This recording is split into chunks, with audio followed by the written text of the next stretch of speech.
GHMC standing committee సమావేశం ఉద్రిక్తంగా మారింది.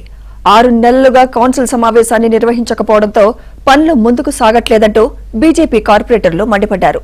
BJP కార్పొరేటర్ల ఆందోళనకు సంబంధించి మరింత సమాచారం మా ప్రతినిధి నుమాన్ అందిస్తారు.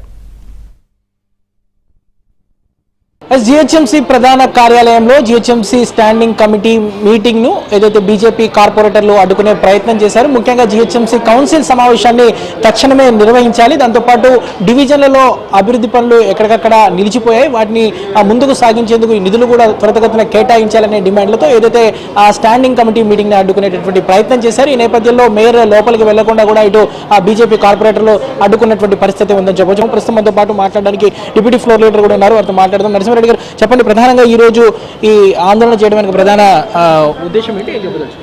ఈ రోజుకు గతంలో బీఆర్ఎస్ ప్రభుత్వం కేటీఆర్ ఎట్లా చెప్తే కన్సర్న్లో మేయర్ ఎట్లా చెప్తే అట్లా నడవలే. జీహెచ్ఎంసీలా కేటీఆర్ ఏ విధంగా చెప్తే ఆ విధంగా నడిచింది. ఒకరిద్దరు అధికారులు కన్సర్న్లోనే 4 ఏళ్ళు గడిపేశారు. 6 నెలలు అవుతుంది. జీహెచ్ఎంసీ నామ్స్ ప్రకారం ప్రతి 3 నెలలకు ఒక కౌన్సిల్ సమావేశము హైదరాబాద్ సమస్యల మీద జరగాలి. కానీ ఒక్క సమస్య ఒక్క కౌన్సిల్ మీటింగ్ కూడా అయితే లేదు. 6 నెలలు అయిపోయింది.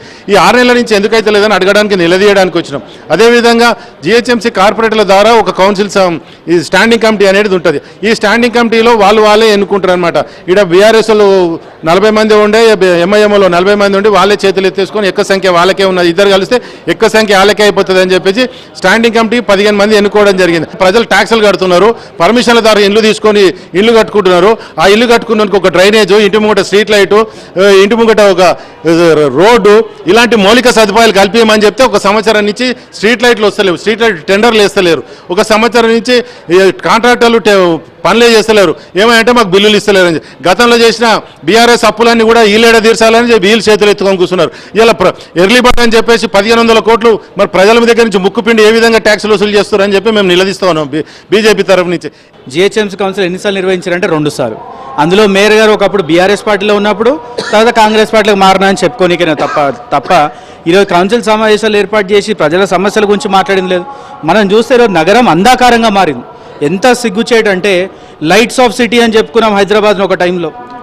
గత 3-4 సంవత్సరాల కింద లైట్స్ ఆఫ్ సిటీ అని చెప్పి గత ప్రభుత్వాలు చేసుకుంటే ఈరోజు అంధకారంగా మారింది. 90% గ్లోయింగ్ రేట్ చూపిస్తున్నాం, 95% గ్లోయింగ్ రేట్ చూపిస్తున్నాం అన్న సంస్థ ఈరోజు ఒక స్ట్రీట్ లైట్ రిపేర్ చేసే పరిస్థితిలో జీహెచ్ఎంసీ లేదు. గతంలో కాంగ్రెస్ ప్రభుత్వం 3000 కోట్లు జీహెచ్ఎంసీకి ఇద్దని చెప్పి గత బడ్జెట్లో ఈరోజు వాళ్ళు కాంగ్రెస్ ప్రభుత్వం ఇస్తుందని చెప్పి గొప్పలు చెప్పుకోరు కదా, ఇప్పటివరకు ₹1 ఇవ్వలేదు. మళ్ళీ ఇప్పుడు 1000 కోట్లు ఇస్తామని చెప్పి మళ్ళీ సిద్ధం చేసుకుంటున్నారని తెలుస్తుంది. అంటే ఖాళీ 1000 కోట్లు ఇస్తామని చెప్పి ప్రజలను మోసం చేయడం, ₹1 ఇవ్వకపోవడం. మళ్ళీ ఇప్పుడు ఆ విషయాన్ని భారతీయ జనతా పార్టీ పోరాటం చేసే ప్రయత్నం చేస్తే ఏం చేస్తారు? మళ్ళీ తూతు మంత్రంగా వాళ్ళే కొట్లాడుకుంటారు. మళ్ళీ తూతు మంత్రంగా ఈ ఒక బడ్జెట్ని ఆమోదించేసి కౌన్సిల్ సమావేశం రద్దు చేసే ప్రయత్నం చేస్తారు. కాబట్టి ఇప్పటికైనా చెప్తా ఉన్నాం, ఖచ్చితంగా ప్రతి అంశంపై చర్చించాల్సిన అవసరం ఉంది.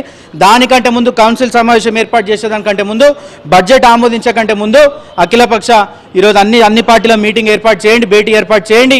ప్రతి ఒక్కరు నిర్ణయం తీసుకున్న తర్వాతనే మీరు కౌన్సిల్ని ఏర్పాటు చేసి బడ్జెట్ అందులో మూవ్ చేయాలని చెప్పి కూడా మేము అందరం డిమాండ్ చేస్తాము. నిజంగా ప్రజా సమస్యల మీద చర్చించాలనే సిగ్గు జ్ఞానం ఉంటే ఖచ్చితంగా కౌన్సిల్ మీటింగ్ పెట్టండి.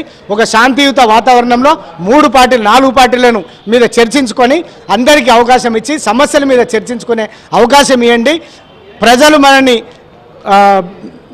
వెల్కమ్ చెప్తారని చెప్పి సందర్భం మనవి చేసుకుంటూ మరొక డిమాండ్ మా కార్పొరేటర్ అది గతంలో 10 సార్లు ఇప్పటివరకు కౌన్సిల్లో నిర్వహించుకోవడం జరిగింది. కౌన్సిల్లో కార్పొరేటర్ బడ్జెట్ అని, కార్పొరేటర్ బడ్జెట్ ఇది ఆఖరి సంవత్సరం. ఈ సంవత్సరం అన్న ప్రతి కార్పొరేటర్కు 1 కోటో 2 కోట్లో ఇచ్చి చిన్న సమస్యలు ఏవైతున్నాయో వాటిని తీర్చుకునే విధంగా, ప్రజా సమస్యలు తీర్చుకునే విధంగా ప్రతి కార్పొరేటర్కి 1 కోటో 2 కోట్ల రూపాయలు కార్పొరేటర్ ఫండ్ ఇవ్వాలని చెప్పి డిమాండ్ చేస్తూ ఉన్నాం.